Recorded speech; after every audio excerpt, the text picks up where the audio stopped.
CBSE ने शायद pilot किया होगा, और वो पायलट से वो अपना जो लेंथ है, जो जैसे 17 लाख बच्चे एग्जाम दे रहे हैं, 17 लाख बच्चे मतलब एक आंसर शीट में 32 पेज होते हैं, एक स्टूडेंट कम से कम 5 सब्जेक्ट अटेम्प्ट करता है।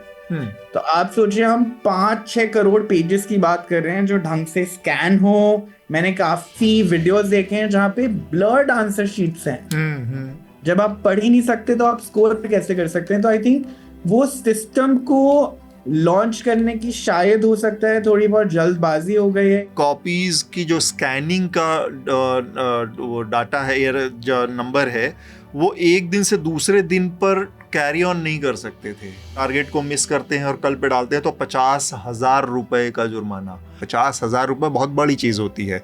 तो जाहिर सी बात है कि अपना टारगेट आज ही निपटाना है रात में 12 बजे से पहले, तो उसमें जल्दबाजी हुई होगी। आज अनीता रामपाल जी से हमारी बात हो रही थी, जो सीबीएसई की रही हैं डीन। वो बता रही थी कि जो टीचर मार्क कर रहे थे उनकी स्क्रीन मॉनिटरिंग हो रही थी और ये फ़ोन आ जा रहे थे कि आपको 7 मिनट से ऊपर इस पेज पे कैसे हो गए। जो कि ये बात बिल्कुल कोई पढ़ने की गति, समझने की गति, कुछ लोग 2 बार पढ़ना शुरू पसंद करते हैं कुछ करने से पहले, कुछ आदमी 1 बार में पढ़ लेता है। वो तक भी टीचरों को ये नहीं है कि आप कॉपी भी 7 मिनट के अंदर तुमने खत्म क्यों नहीं किया। अगर बच्चे के पास सीबीएसई का रिपोर्ट कार्ड है तो उसे इंटरनेशनल लेवल पे और एग्जाम्स देने की जरूरत क्यों है? उस रिपोर्ट कार्ड में इतनी पावर और क्रेडिबिलिटी क्यों नहीं है कि डायरेक्ट इंटरनेशनल इंस्टीट्यूशंस हमारे बच्चे को ले लें?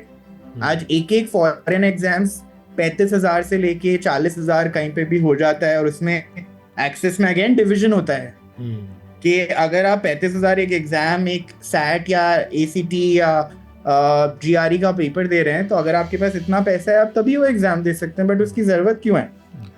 वो एग्जाम सिर्फ बेसिक इंग्लिश कॉम्प्रिहेंशन और बेसिक मैथ्स ही तो चेक कर रहे हैं। सीबीएसई भी करता है। पुराने टीचर्स को, केंद्रीय विद्यालय के प्रिंसिपलों को रील बनाने के लिए कहा जा रहा है कि नहीं, हम ओएसएम को सपोर्ट करते हैं, हमारा भरोसा। सोशल मीडिया पे कई पोस्ट है जो लोग, लड़के, बच्चे, लड़कियां कह रहे हैं कि हम तो पिछले साल पास हुए थे, हमने ओएसएम से कुछ नहीं किया, लेकिन स्कूल वाले टीचर हमें अब भी पीछा नहीं छोड़ रहे, कह रहे रील बनाओ कि हम ओएसएम के सपोर्ट में। ये तो शुरू हो गया, हर प्रिंसिपल से बनवा रहे हैं। आप समझिए 3 वीडियो बनाना कंपलसरी है, जो मैंने सुना है। कंपलसरी है? हाँ, प्रिंसिपल नहीं, अगर मिनिस्ट्री से आएगा तो किसकी हिम्मत है जो सीबीएसई बोर्ड के स्कूल का टीचर है, सेंट्रल स्कूल के टीचर की या प्रिंसिपल की? नहीं, तो मैं हृदय, जो आपने बात की, मैं यही कह रहा हूँ कि आप ये सोचिए कि किस लेवल का कंट्रोल है भाई। आपकी अगर शिक्षा अच्छी होगी तो आपको ये फोर्स कर, जबरदस्ती ठूंसने की जरूरत थोड़ी पड़ेगी। नमस्कार, मैं हूं अतुल चौरसिया। आपका खर्चा आपकी चर्चा, हफ्ता दर हफ्ता हम एक बार फिर से लेकर आए हैं न्यूज़ लॉन्ड्री का हिंदी पॉडकास्ट एनएल चर्चा। सबसे पहले मैं बात करूंगा जो हमारे साथ आज जुड़े मेहमान हैं, और हृदय को तो आप जानते ही हैं और शार्दुल को भी जानते हैं। दोनों मेरे साथ मौजूद है स्टूडियो में। आप दोनों का स्वागत है। शुक्रिया। इसके अलावा मेरे साथ ऑनलाइन जुड़ रहे हैं शाहनवाज खान। शाहनवाज एजुकेशन पॉलिसी पर काम करते हैं। सीबीएसई के साथ जुड़कर इन्होंने कई राज्यों में सरकार के साथ मिलकर काम किया है, जिसमें पंजाब और दिल्ली जैसे राज्य शामिल हैं। और इसके अलावा आप लगातार पब्लिक एजुकेशन सिस्टम जो है हमारा देश का, उस पर काम करते रहे हैं। तो बहुत बहुत स्वागत है शाहनवाज। सबसे पहले हम सीबीएसई पर बात करना चाह रहे हैं, और शाहनवाज से मेरा पहला सवाल है बहुत सीधा सीधा। शाहनवाज, ये जो गड़बड़ी हुई है, जो कहा जा रहा है बहुत हड़बड़ी में लागू किया गया, और ये पायलट प्रोजेक्ट पर कायदे से ध्यान दिए बिना और ट्रायल फेज़ में गए बिना इसको लागू कर दिया गया, ये सब जल्दबाजियां इसकी वजह रही।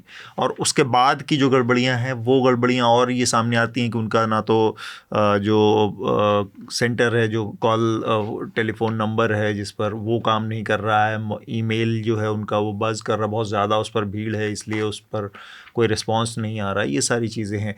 ये क्या हड़बड़ी और जल्दबाजी का नतीजा हुआ, और इस जल्दबाजी की वजह क्या समझ में आती है? मतलब ऐसा कुछ तो है नहीं, 20-22 लाख लड़कों के भविष्य का मसला, करीब से कितना, 20-22 लाख तो नीट में थे जी। इसमें तो बहुत ज़्यादा बच्चों का मसला है। तो इतने बड़ी संख्या में जहाँ पे बच्चे हैं, तो उनके लिए हम बहुत थोड़ा वेट कर सकते हैं। कोई चीज़ इतनी जल्द नहीं हो सकती, जरूरी नहीं हो सकती कि बच्चों का रिजल्ट ख़राब हो या फिर इतना सारा गड़बड़ी उसमें सामने आए। अतुल, सबसे पहली बात कि अगर ये जल्दबाजी वाला मामला है तो मुझे ऐसा लगता नहीं है, क्योंकि पहली बार जब ये सिस्टम मैंने देखा था ओएसएम, तो ये करीब 2023 की बात होगी, 2022-23 की बात होगी, जब मैंने पहली बार ये सिस्टम देखा था कि हम आंसर शीट को स्कैन करके फिर उसकी चेकिंग करेंगे। सो ऐसा नहीं है कि ये सिस्टम बस अभी आया और एकदम से लागू हुआ है। इसके बारे में चर्चा काफी टाइम से सीबीएसई के अंदर चल रही है, बट आई थिंक हमें शुरुआत वहां से करनी चाहिए कि ये सिस्टम की जरूरत कहाँ थी। सो अगर आपको ध्यान हो, जब हमने अपने एग्जाम दिए हैं सीबीएसई के, सो हमारे पास एज अ सिटीजन एक ही राइट होता था कि हम अपनी आंसर शीट को रीइवैल्यूएट नहीं करा सकते थे, रीटोटल करवा सकते थे। कि आप अपनी आंसर शीट में अगर आपके 100 में से 80 नंबर हैं तो आप उसको रीटोटलिंग के लिए भेज सकते हैं, आपकी टोटलिंग वापस हो जाएगी, रीइवैल्यूएट कभी नहीं होगी कॉपी। एक बार जो टीचर ने बोल दिया कि इस आंसर में 5 में से आपको 4 मिले हैं, वो 4.5 कभी नहीं होंगे ना, वो आंसर शीट भी खुल के आपके पास कभी आएगी। तो इंटेंशन सिस्टम का ये था कि थोड़ी ट्रांसपेरेंसी टाइम के साथ बढ़ाई जाए, कि अगर आपकी आंसर शीट को स्कैन करके रखा जाए और उस स्कैनिंग के अंदर अगर टीचर्स उसको करेक्ट कर दें तो वो आंसर शीट शायद बच्चे तक भी पहुंचाई जा सकती है। और टीचर्स जो चेक कर रहे हैं, ऑफ कोर्स टीचर्स जो चेक कर रहे हैं वो बिल्कुल 100% एक्यूरेसी के साथ नहीं करते हैं, देयर इज थोड़ा सा स्टैंडर्ड डेविएशन का मार्जिन ऊपर नीचे हर जगह पे होता है। तो उसको रिड्यूस करने के लिए इंटेंशन बहुत फेयर था कि ट्रांसपेरेंसी सिस्टम में लेके आई जाए। बट आई थिंक जैसा मैंने पिछले, आई थिंक मुझे सीबीएसई के साथ काम किए हुए कुछ टाइम हो चुका है अभी, तो मुझे ये प्रोसेस पता नहीं कि किसने फाइनली डेवलप किया और वो कैसे फाइनल सिस्टम में आया, बट जैसा मैं मार्केट में सुन रहा हूँ, लोगों से बात कर रहा हूँ और जो मुझे समझ में आ रहा है, आई थिंक सीबीएसई ने शायद पायलट किया होगा और वो पायलट से वो अपना जो लेंथ है, जो जैसे 17 लाख बच्चे एग्जाम दे रहे हैं, 17 लाख बच्चे मतलब एक आंसर शीट में 32 पेज होते हैं। अब 32 पेज है और 32 पेज को स्कैन करना है, एक स्टूडेंट कम से कम 5 सब्जेक्ट अटेम्प्ट करता है। तो आप सोचिए हम 5-6 करोड़ पेजेस की बात कर रहे हैं जो ढंग से स्कैन हो, इवैल्यूएट हो, सिस्टम में जाए, सिस्टम बहुत ही सिंक हो और उसके बाद टीचर्स को समझ में आए कि उसको इवैल्यूएट करना है। अब यहाँ पे मुझे लगता है हमारे टीचर्स को बहुत ज्यादा पता नहीं था, पायलटिंग में पता नहीं था, मुझे नहीं पता स्कैनिंग कैसे हुई है। मैंने काफी वीडियोस देखे हैं जहाँ पे ब्लर्ड आंसर शीट्स हैं, दिख नहीं रहा है, लेकिन टीचर्स ने पता नहीं कैसे स्कोरिंग कर दिया। जब आप पढ़ ही नहीं सकते तो आप स्कोर कैसे कर सकते हैं? तो आई थिंक वो सिस्टम को लॉन्च करने की शायद हो सकता है थोड़ी बहुत जल्दबाजी हो गई है, या फिर पायलट होने पे जो फीडबैक मिला होगा, बिकॉज हमारे टीचर्स और स्कूल्स काफी ऑन पॉइंट रहते हैं फीडबैक देने में। मतलब मुझे पता है कि बच्चों के भविष्य के साथ हर टीचर ऐसे स्ट्रांगली खड़ा होता है, तो वो अपना फीडबैक काफी पॉइंट ब्लैंक देते हैं। बट आई थिंक सिस्टम में कहीं तो लैग हुआ है जहाँ पे ये सुना नहीं गया है ढंग से, और ये थोड़ा जल्दबाजी में लास्ट में आते आते घुसा दिया गया है इसको। ठीक है। क्या आपको लगता है जैसे सरकार अभी सोशल मीडिया में लग रहा है इसको जस्टिफाई करने की भी कोशिश हो रही है, स्टूडेंट्स के भी वीडियोस आ रहे हैं, प्रिंसिपल्स लगातार वीडियो लगा रहे हैं, अच्छे अच्छे रेप्यूटेड स्कूल्स के प्रिंसिपल लगा रहे हैं कि नहीं ये सिस्टम, तो आपको क्या लग रहा है कि क्या सही रास्ता हो सकता है और क्या होने जा रहा है अगले उसमें? क्या यही सिस्टम रहेगा अभी, और अगर रहेगा तो क्या सेफगार्ड्स होने चाहिए उसके? अभी स्ट्रक्चर स्ट्रांग है ऑन ग्राउंड, सीबीएसई कोशिश करता है हर आंसर शीट खोलनी कैसे है और एक एक चीज को करेक्ट कैसे करना है और कौन आके कब आंसर शीट दे रहा है, उसके पूरे modules and structures and courses हैं। तो सीबीएसई अपनी तरफ से स्ट्रक्चर्स पूरे लेके आता है ताकि वहां पे कुछ गड़बड़ी ना हो, बट हम इतने बड़े सिस्टम के साथ डील कर रहे हैं कि वो जो स्ट्रक्चर्स चाहिए और जो अभी हैं उनमें काफी गैप स्टिल परसिस्ट करता है, थोड़ा वो गैप अभी भी है। शाहनवाज ने जैसे बताया और भी जगह देखने को मिला कि नहीं इंटेंशन बढ़िया था, हम ये करना चाहते हैं, लेकिन समहाउ मुझे ऐसा लगता है कि हमारी ये जो सरकार है, ये खास तौर से, पर इन जनरल एडमिनिस्ट्रेशन, किसी लड़ाई का या किसी भी काम का एक वो होता है कि आप अपनी स्ट्रेंथ पे खेलें। भाई सबकी खूबियाँ एक सी तो नहीं, हमारी स्ट्रेंथ हिंदुस्तान में है ह्यूमन कैपिटल, हमारे पास पैसा और समृद्धि उस तरह की ना हो, लेकिन लोग बहुत हैं, लेकिन हम लोगों को इस्तेमाल नहीं करना चाहते। पहले इस एग्जाम में किसी भी लेवल की खामियों के बाद भी लोगों की इक्विटी, अब टीचर्स की इक्विटी भी निकल गई। आप देखिए जो मैंने एग्जाम्पल दिया कि स्क्रीन मॉनिटर हो रहा है, फटाफट करो। दूसरा, अभी पोस्ट इस समय चालू हैं, हमारे यहाँ भी लोग कर रहे होंगे बात, इस समय चल रही होगी कि पुराने टीचर्स को केंद्रीय विद्यालय के प्रिंसिपलों को रील बनाने के लिए कहा जा रहा है कि नहीं हम ओएसएम को सपोर्ट करते हैं, हमारा भरोसा है। सोशल मीडिया पे कई पोस्ट है जो लोग लड़के बच्चे लड़कियां कह रहे हैं कि हम तो पिछले साल पास हुए थे, हमने ओएसएम से कुछ नहीं किया, लेकिन स्कूल वाले टीचर हमें अब भी पीछा नहीं छोड़ रहे, कह रहे रील बनाओ कि हम ओएसएम के सपोर्ट में। ये तो शुरू हो गया, हर प्रिंसिपल से बनवा रहे हैं। आप समझिए 3 वीडियो ये जो बनाना कंपलसरी है जो मैंने सुना है। हाँ कंपल्सरी है। हाँ प्रिंसिपल नहीं, अगर मिनिस्ट्री से आएगा तो किसकी हिम्मत है जो सीबीएसई बोर्ड के स्कूल का टीचर है, सेंट्रल स्कूल के टीचर की या प्रिंसिपल की? नहीं तो मैं हृदय जो आपने बात की, मैं यही कह रहा हूँ कि आप ये सोचिए कि किस लेवल का कंट्रोल है भाई। आपकी अगर शिक्षा अच्छी होगी तो आपको ये फोर्स कर जबरदस्ती ठूंसने की जरूरत थोड़ी पड़ेगी। ये शिक्षा का है, ये ज्ञान का। वैसे तो बड़ी बात करते हैं लोग संस्कार की और कल्चर की, ये ज्ञान के सिंपल जो धारा थी उसको भी रोक के दे रहे हैं। इंटेंशन भले ही उसे सुधारने की हो, लेकिन और खराब कर दिया। अब आप देखिए जो डिजिटल कॉम्प्रिहेंशन है, हमने ये एसआईआर में भी देखा, स्कैन नहीं हो रहा। अब शाहनवाज ने जो नंबर दिया, हमें नंबर नहीं पता थे। आप देखो ये करोड़ों कॉपियां हैं और उसमें गलती होना लाजमी है। लाइट नहीं है इस समय यूपी में लाइट नहीं है, लेकिन आप हर चीज 2-4 कॉपी तो ऐसे ही पास हो जाती होगी, डिजिटल करा देंगे।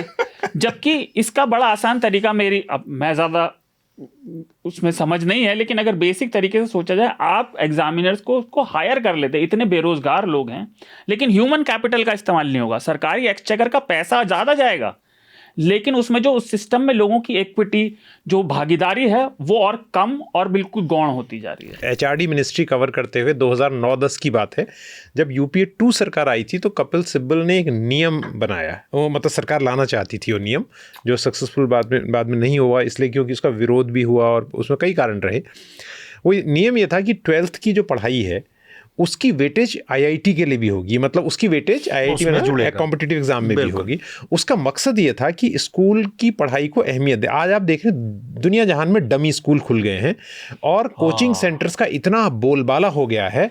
तो ये बात सीधे जांच प्रणाली से जुड़ी हुई नहीं है, लेकिन ये इसलिए महत्वपूर्ण हो जाती है क्योंकि पेरेंट्स के दिमाग में भी ये है कि बच्चा 10वीं में आ गया, अब इसे मशीन की तरह लगा दो, ये आईआईटी क्रैक कर दे, ये नीट क्रैक कर दे। ये मतलब जो बात अभी शाहनवाज ने कही कि जो फिलॉसफी है आईआईटी के, मैंने एग्ज़ाम दिया है, वो पेपर ये नहीं आता है कि आपको जो इंटीग्रेशन R² DM जो है वो आपका इनर्शिया कैलकुलेट करेगा। ये तो एक फॉर्मूला है जो आपने रट लिया। वो आपको ये बताएगा कि अगर एक कीड़ा एक रॉड पे गिर रहा है जो बीच में जुड़ी हुई है और वो चलना शुरू करेगा तो उसका रेट ऑफ मोमेंटम जो होगा घूमने का वो क्या होगा। तो इस लेवल पे तो उसमें आपका आंसर क्या है उसको टीचर को मतलब नहीं होता कि अप्रोच आप कैसे कर रहे हैं उस क्वेश्चन को, कॉन्सेप्ट की ये चीज रिसर्च में आपका योगदान देती है। ये बात दूसरी है कि हमारी आईआईटीज भी रिसर्च में बहुत ऊपर नहीं है वर्ल्ड के इंस्टीट्यूट्स में, लेकिन फिर भी बहुत बेहतरीन इंस्टीट्यूट हैं और मतलब अच्छे इंस्टीट्यूट्स में गिने जाते हैं, बेहतरीन इंस्टीट्यूट है एटलीस्ट और इसलिए टारगेट है, वो टारगेट है अचीव करना। और जितनी भी हमारी आ रही है वो उधर से बहुत बड़ा हिस्सा उसका आ रहा है। खासतौर से जैसा थॉमस फ्रीडमैन ने अपनी किताब में लिखा है कि the cheapest bargain America could have with India, कि इंडिया में ये किताब उन्होंने लिखी होगी 2000 के पहले दशक में, कि भारत में जो बहुत बड़ी संख्या में, इसमें फिगर ढूंढ रहा हूँ, जो इंडियन टैक्स पेयर के पैसे पे पड़े हुए आईआईटीएन हैं वो अमेरिका में पॉलो ऑल्टो में काम कर रहे हैं। ये सबसे बड़ा टैक्स उन्होंने बार्गेन किया हमारे साथ कि इंडिया के सारा बेस्ट मास उधर। वो क्यों? क्योंकि उन्हें भरोसा था कि ये लोग ब्रेन बना रहे हैं यहाँ पर, ये लोग, ये लड़के जो हैं वास्तव में, जैसे नेहरू ने कहा था, क्रीम ऑफ द नेशन ने। तो वो चीज़ को बिल्कुल पीछे छूट गया। मेरा लड़का डॉक्टर बन जाए, नेता का एक अस्पताल खुल जाए, उसका एक इंजीनियरिंग। आज देखिए ना पूरा ये मदरबोर्ड क्या है, सारे नेताओं के हॉस्पिटल हैं, नेताओं के इंजीनियरिंग कॉलेज हैं, नेताओं के मैनेजमेंट इंस्टीट्यूट हैं, नेता पार्लियामेंट में बैठे हैं और इलाज करने अपने अमेरिका जा रहे हैं। अपने बच्चों को वो प्रिंसटन में, हार्वर्ड में पढ़ाना चाहते हैं, और हमारे बच्चों को या तो कहते हैं कि आप यहाँ पढ़ लो या गोरक्षा कर लो। आप लोगों के लिए बस 2 छोटी जानकारियाँ मैं बस दे दूं जल्दी से कि हमारी सहयोगी हैं आस्था सब्यसाची। उनकी एक इन्वेस्टिगेटिव रिपोर्ट न्यूज़ लॉन्ड्री पर आज ही आई है आस्था की, वो आप पढ़ें। और ये स्टोरी है कैसे जो FCI food corporation of India है, जो कि देश भर में अनाज भंडारण का काम करता है और बड़े बड़े गोडाउन्स बनाता है, तो अनाज के भंडारण के लिए एक नई पूरी योजना शुरू की थी FCI ने। और इसमें बहुत बड़े पैमाने पर नए साइलोज़ यानी कि अनाज भंडारण के केंद्र बनने थे। और वो उस इन्वेस्टिगेशन में सामने आता है कि कैसे कुछ नियमों में हेर फेर करके, कुछ नियमों को बदल कर, और इसमें नीति आयोग की भी भूमिका एक समय पर सामने आती है। और फिर उन नियमों के बदलने से सारा का सारा फ़ायदा ये हुआ कि ये करीब 20,000 करोड़ रुपए की योजना थी जिससे ये साइलोज़ बनने थे, वो सारा का सारा 2 कंपनियों को गए। तो इसमें एक कंपनी है अडानी समूह, और एक और कंपनी है, लेकिन अब मैं पूरी बात यहाँ पर नहीं बताऊँगा क्योंकि ये जो रिपोर्ट है वो सब्सक्राइबर्स के लिए है हमारे सिर्फ। तो आप इसको अगर न्यूज़ लॉन्ड्री को सब्सक्राइब करेंगे तो हमें बेहतर अच्छा रहेगा, क्योंकि हमारे लिए सबसे बड़ा ज़रूरी है कि आप हमारी मदद करें, न्यूज़ लॉन्ड्री को सब्सक्राइब करें। हमारी ये रिपोर्ट्स बहुत मेहनत से और बहुत सारे संसाधनों का इस्तेमाल करके बनती हैं, आप तक पहुंचती हैं, और इनका लेना देना भी आपसे होता है। और एक बड़ी रकम एक पूरी तरह से डुओपोली 2 कंपनियों की बना दी गई इस पूरे उस मामले में। तो इसको पढ़ें आप और जानें कि आस्था ने जो रिपोर्ट की है वो कैसे आपसे जुड़ती है। इसके अलावा हमारी सहयोगी मनीषा ने एक इंटरव्यू किया है, और वो इंटरव्यू है कॉकरोच जनता पार्टी के जो फाउंडर हैं उनके साथ, अभिजीत दीपके के साथ। वो भी आप देखें और आपको मज़ा आएगा वो इंटरव्यू देख के, जानकारियाँ भी मिलेंगी तमाम।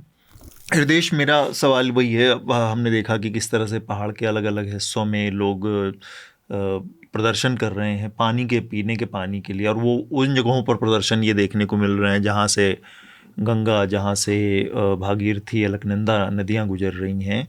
तो नदियाँ गुजर रही हैं कहने को हो सकता है, पर नदियों से पानी तो आदमी पीता नहीं है डायरेक्ट। पहाड़ों की अपनी अलग एक जलीय तंत्र है जिसका इस्तेमाल वो करता है, वो प्राकृतिक सोते होते हैं जहाँ से पानी निकलता रहता है। तो ये दिक्कत ये जो अभी क्लाइमेट चेंज की स्थिति बनी है उससे हो रहा है। एक तरफ हम आग भी देख रहे हैं, दूसरी तरफ पानी का भी संकट देख रहे हैं। ये कितना गंभीर अब हुआ है, या ये लगातार एक सीजनल साइकिल के तौर पर आता रहता है? देखिए, इसमें आपको पहले बात समझनी पड़ेगी, भारत देश जो है बड़ा एक अद्भुत देश है। यहाँ पानी की कोई कमी नहीं है, लेकिन जो पोर्टेबल वाटर जिसे हम कहते हैं, पीने योग्य पानी, जैसा शार्दुल ने भी आंकड़ा बताया, वो केवल 4% है। यानी कि अगर दुनिया में 100 लीटर पानी पीने योग्य है तो हमारे पास केवल 4 लीटर है। लेकिन दुनिया में अगर 100 लोग हैं तो हमारे यहाँ 18 लोग उसकी आबादी है। ये कैचमेंट को ख़त्म करने की कोशिश चल रही है कई सालों से, जाने अनजाने। और कैचमेंट खत्म कैसे हो रहा है? नंबर 1, आप फॉरेस्ट काट रहे हैं। नंबर 2, जो पहाड़ों में, जंगलों में वेटलैंड्स हैं, आप उन्हें खत्म कर रहे हैं, यानी तालाब जो बचे। नंबर 3, आप वहां पर अंधाधुंध निर्माण कर रहे हैं। निर्माण मतलब बिल्डिंग्स बना रहे हैं जो जिसमें कोई नियमों का पालन नहीं हो रहा, और सड़कें बना रहे हैं जिसमें कि मलबा, आप पहाड़ का ऊपर का मलबा नीचे फेंकते हैं। तो उससे क्या हो रहा है? आपका कैचमेंट बहुत वीक हो रहा है। इससे 2 समस्याएं पैदा होती हैं।